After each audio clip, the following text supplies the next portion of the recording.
১৯০৮ সালের ১১ই আগস্ট এই দিনেই শহীদ হন বাংলার অদম্য বিপ্লবী ক্ষুদিরাম বসু। মাত্র ১৮ বছর বয়সে হাসি মুখে ফাঁসি কাটে মৃত্যুকে বরণ করে নেওয়া এই বীরের প্রয়াণ দিবস আজও বাঙালির হৃদয়ে এক গর্ব আর বেদনার দিন।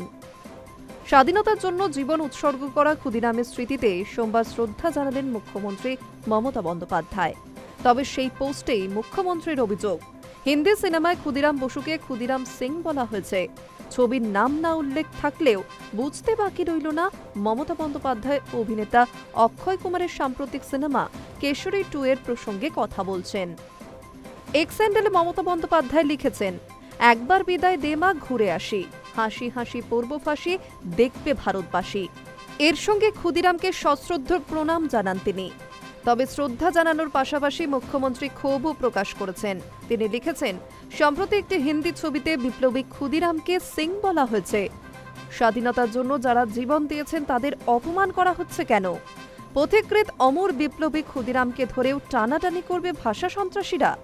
আমাদের মেদিনীপুরের অদম্য কিশোরকে দেখানো হয়েছে পাঞ্জাবের ছেলে হিসেবে। অসহ্য। ক্ষুদিরাম বসুর স্মৃতি বিজড়িত মেদিনীপুর জেলায় উন্নয়নের কিছু খতিয়ানও তুলে ধরেছেন তিনি।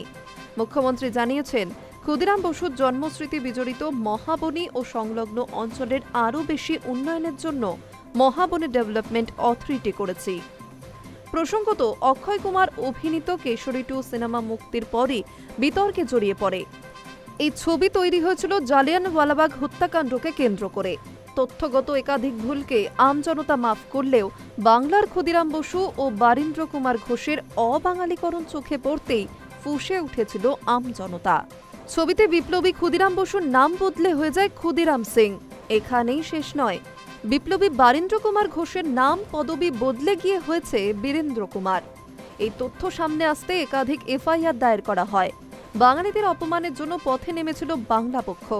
এবার ক্ষুদিরামের প্রয়াণ দিবসে সরব হলেন মুখ্যমন্ত্রীও। High news network.